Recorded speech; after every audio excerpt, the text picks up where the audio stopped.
Let's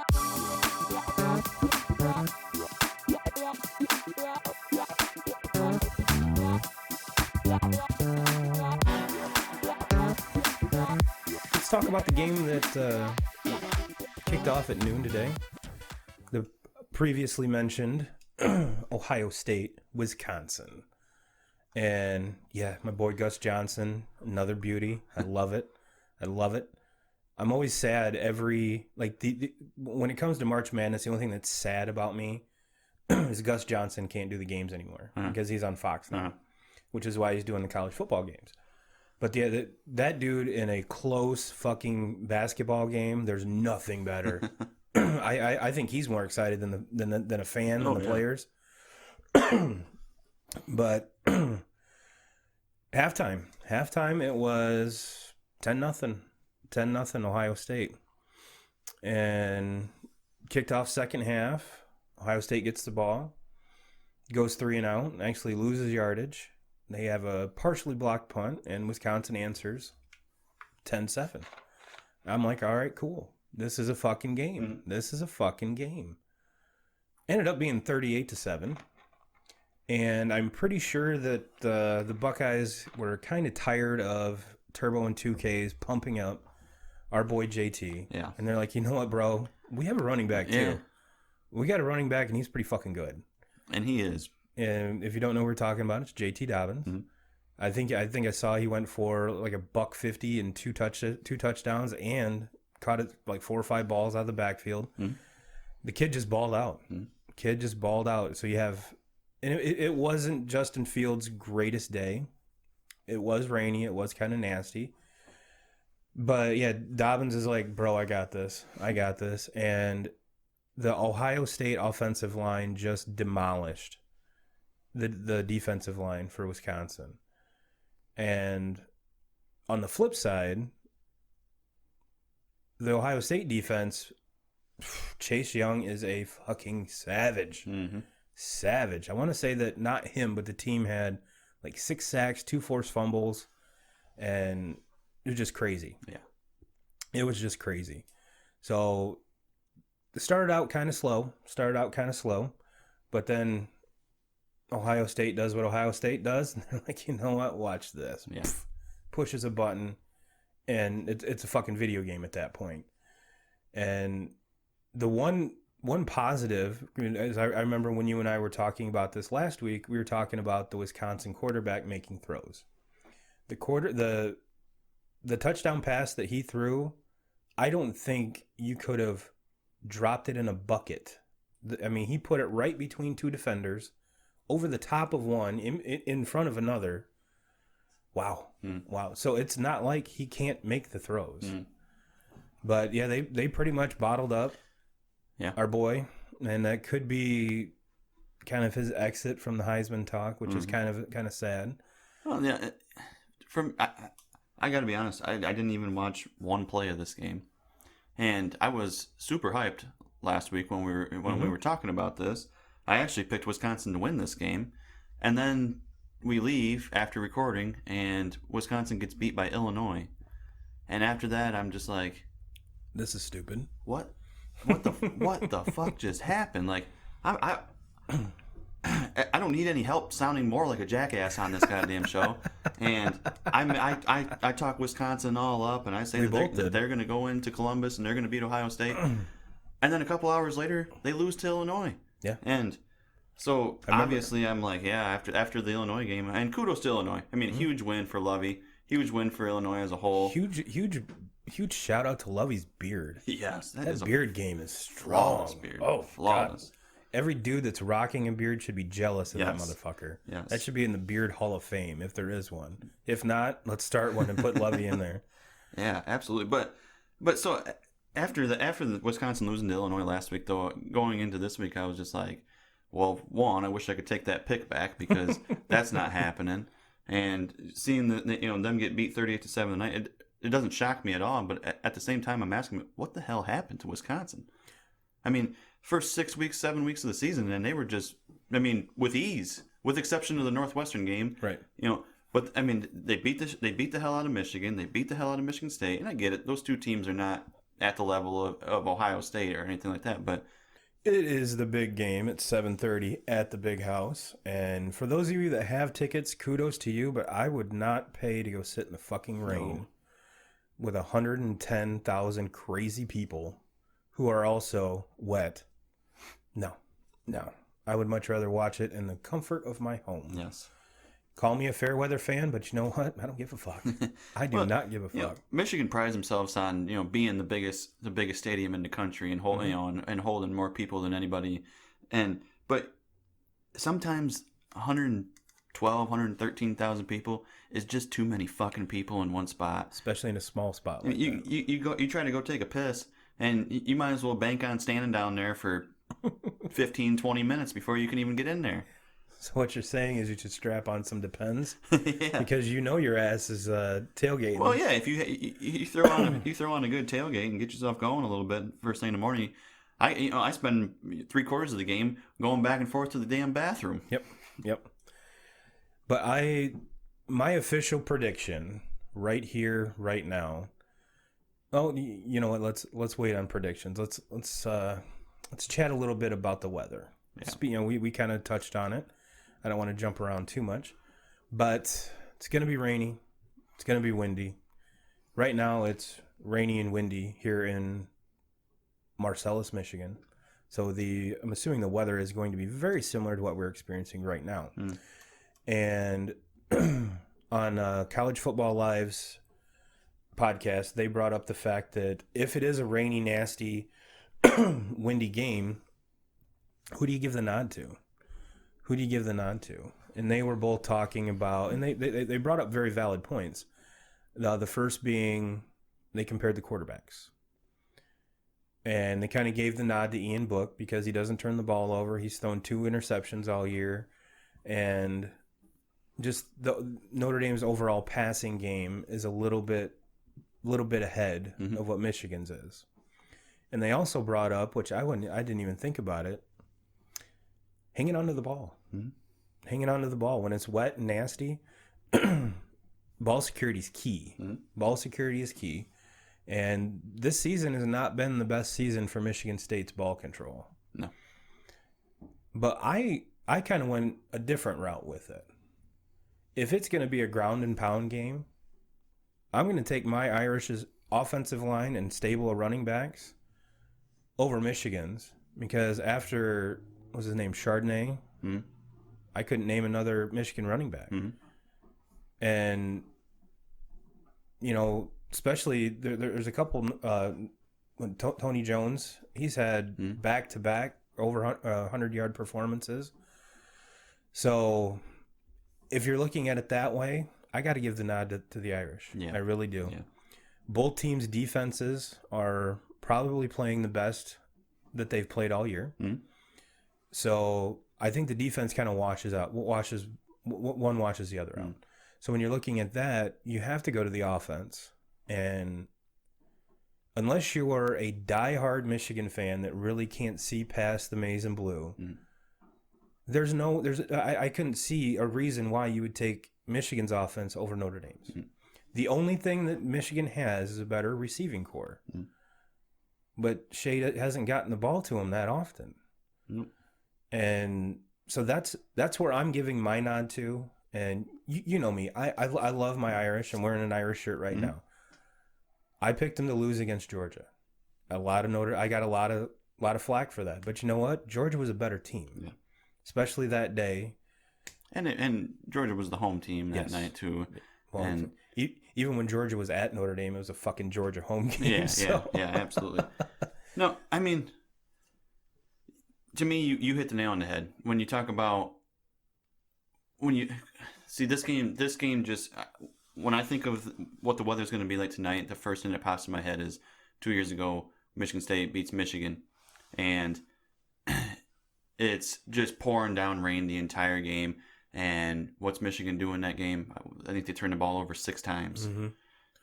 They were the better football team than Michigan State. But when you turn the ball over 6 times, I don't give a shit who you're playing against. Nope. You're not going to win that game. Nope. And all season long, Michigan has turned the ball over in every single game they played, with the exception of maybe last week. They actually played a fairly clean clean Yep. game against Penn State. They just ran into a better football team. Mm-hmm.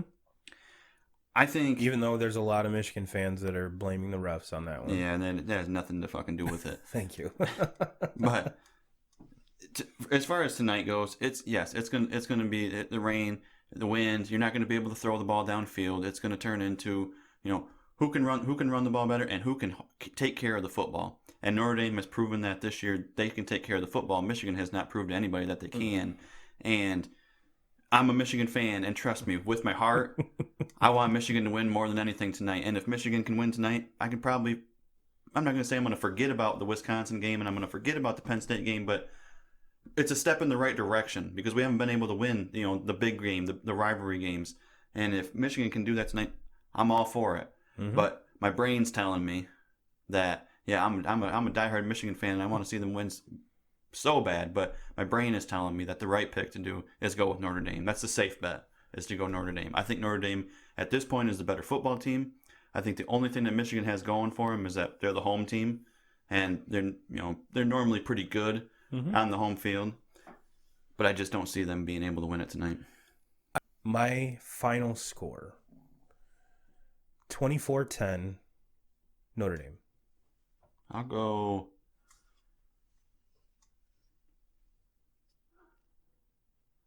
I'll say Notre Dame 21, Michigan 10. 21-10. Like that pick? We got a bunch more picks. We've got paycheck and motherfucking onions. 2Ks, where are you at as far as points are concerned? Going into these picks, with everything going, most of our picks for today haven't happened, and going from last week haven't happened yet. But at this point, I'm at 31. 31. 32 was where you were at. Yep, and but I am including the Ohio State over Wisconsin because it's completed. Yep. So and I got that one wrong because I picked Wisconsin over Ohio State. So what you're saying is I have a huge fucking commanding lead right now. Yes. And I'm pretty much a badass at this game. Which I forgot that last week I just told you that today I'm picking Notre Dame to beat Michigan, but on this I picked Michigan to beat Notre Dame. I didn't forget. So let's start off with your first pick'em, Mr. 2Ks. First pick'em, I'm going. I haven't talked about him all year. Don't really know anything about him. But I just thought, hell with it. I'll go with it. I'm picking. No, I'm actually doing my paycheck game first. Okay, we can do that. So I went with Boise State over San Jose State. The only thing I know about Boise State is Kellen Moore, offensive coordinator for my favorite team, Dallas Cowboys, used to quarterback for him, and they play on a blue field. Fuck it, why not? So I'm picking them. Why not? And hell, I know just about as much about San Jose State as I do Boise State. Yeah, the only thing I knew about San Jose was I think they have a hockey team. And neither one of them are actually states, Boise nor San Jose. Well, since we're going money, we're going money. Really shitty games next week. Just to warn you guys, if you haven't, guys and gals, if you haven't looked at the college docket next week, it's not the greatest. Not the greatest. So it was kind of hard to pick. Now the NFL side, yeah, there's lots of intrigue on the NFL side. But my paycheck game, I'm going Big Ten. Northwestern goes into Indiana. I'm pretty sure this is the first time I've ever picked Indiana to win a game. But as much of a Northwestern fan that you and I both are, it's just not their year. It's not their year, and Indiana's looking like a legit fucking team. So I'm taking Indiana over Northwestern. So let's go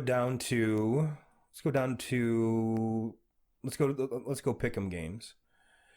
And I kind of teased this beginning of the show. I'm taking tonight's baseball game. Mm-hmm. Tonight being Saturday, so everyone out there knows Saturday. I'm taking the Stros. Okay. I'm taking the Stros over the Nats, even though my only rationale is the Bats woke up last night with the Nats, and the bullpen game is actually going to work out in their favor because you're not going to get there's no way that any of the Nats are going to see the same guy twice. Yeah. It's just whether those guys that you're not seeing twice are getting you out the first time. Yeah. But yeah, I've got my faith in the Nats, or in the Astros, excuse me. So what is your first pick'em motherfucking game? First pick'em game, I went with two of the worst NFL football teams I've seen this year. One being probably, in my opinion, the worst team, the Dolphins. Yes. And the other one being the Jets. And the Jets actually did beat my Cowboys, They did. And it's pretty embarrassing to say. But I'm making this pick for my boy Cody Brazeman. I know he's been a lifer Jets fan, and I'm picking your Jets, Cody. Take out the Dolphins. Now, are there going to be ghosts on the field? Probably not, considering that Dolphins defense. So yeah. The defensive intensity is not going to be the same as it was against the Pats. Well, I read a quote too this past week that coming from Darnold, saying that when he gets his boy Herndon, the tight end, back from injury, that he sees their offense as being unstoppable, which I've never in my life seen a Jets offense that was Cody, have you ever seen a Jets offense that was unstoppable? I want to know. Probably the last time I would even consider they really weren't unstoppable was it Curtis Martin, and who was the guy that could only throw like 5 yards? I have no idea. But yeah, that Curtis Martin was a baller. You have to admit. He was. I will give you Chad that. Pennington, there we go. Yes. Couldn't throw the ball more than 10 yards. Like legit. And so you did your first one. What is your second pick'em game? Now that Mr. Brazeman has a hard on. Second picking game, I'm going. Now I'm hoping that in this one that Mahomes comes back for the Chiefs. You're my homie. But I'm picking the Vikings over the Chiefs. The Vikings have been playing really good football. The Chiefs, I still think I want Mahomes to be there just because I think that has be a badass. That could be a really good game. Mm-hmm. Unfortunately, I think Mahomes is still going to be another week out, and he probably won't play in that game. How the fuck was he even practicing this week? You dislocated your knee, bro. Yeah. And it was nasty. Well, they got Green Bay in town. You can't tell me that he was. If he was any bit, if there was any possibility that he could be on that field, he would be on that field to play Green Bay. Yeah. Oh yeah. And so, and then you got the Vikings the following week, and I just don't think he's going to be ready for that game. I think the safer bet is to go with the Vikings, but two really, really good football teams. Absolutely. Absolutely. I'm looking at, even though we kind of shit on the college schedule next week, I've got Miami at Florida State. And Miami's kind of taken a big turn down, but so is Florida State. It's not the early 90s Florida State. It's not the Bobby Bowden Florida State. It's not even Jameis Winston Florida State. I couldn't even tell you who the fucking quarterback is. Oh, yeah, I can. It's the dude from the lefty from Wisconsin last year, whatever the fuck his name is. But I'm picking Miami to go into Florida State and come away with a victory. My last pick'em, and I've picked against this team once before, and I was 3 points away from being a sports picking genius. And the game I'm referring to is I picked the Bills over the Pats. 13-10 Pats win. 3 points kind of shut down my hopes and dreams. But this week they're going against the Ravens at Baltimore. So I'm curious to see if this Pats defense is as legit as advertised, because they haven't played anybody. Mm-hmm. They haven't played anybody. Especially haven't played against a quarterback like Jackson. Mm-hmm. An offensive line like that. Receivers like that. So I'm taking the Ravens at home against the Pats. Pats first loss. Book it. All right. I'm going the other way. I'm going Patriots over the Ravens. Patriots, I mean, how long now have they been the best team in the NFL? Way too fucking long. I'm not going to be the one that's going to make that. I'm not going to pick against them until I see somebody beat them. So I love picking against TB12. Not with fucking money. But... No, absolutely not. And Ravens are a very good football team. Would it shock me if they beat the Patriots? No. But until I see the Patriots lose, I'm not picking against them. I'm taking the safe bet. I'm going Patriots over the Ravens. All right, you take your safe bet. That's fine. That's fine. I got balls. I got balls. Speaking of balls, Onion's pick. I'm going college. I'm going Pac-12. There's a team out there in the Pac-12 in Oregon that's playing some legit fucking ball. They're climbing up the ranks. There's talks of if they win out and beat Utah and do this, do that they could be considered one of the better one-loss teams. But I think they're going to have more than one loss because I'm taking USC at home over Oregon. The way USC played against Notre Dame, wow. With a second and third string quarterback, mind you. Mm. Graham Harrell, you've got them boys on point. They are nasty. Keep it up because I am taking you over Oregon. That one, probably not book it. I'm not super confident in that one. Let's wrap it up. 2Ks, what is your Onions pick? Yeah, I'm not super confident with this one either. But I'm picking, it'll be Week 9's Thursday night game on this pick, and I'm taking the Cardinals over the Niners. Ooh, Cardinals sneaky. have just been. They're not that team that I've been so used to seeing. You know, that shitty football team. That they have a little bit of an identity this year, and they're kind of intriguing to watch. And they're very young, and I think that here they could be a very good football team in another year or two. Niners, they're undefeated. Yeah. They haven't lost a game, but They got the Emmanuel Sanders trade? yes, that was a big one. It's huge. It's huge. My question on the Niners they're gonna get a little bit of a challenge tomorrow, and I'll be curious to see what happens in that Panthers game because, but they really haven't played against anybody at this point, you know. They're very similar to the Pats. Yes, Very similar. If you look at the teams, they're strikingly similar. Mm-hmm. They both have badass defenses. They both have Patriot quarterbacks.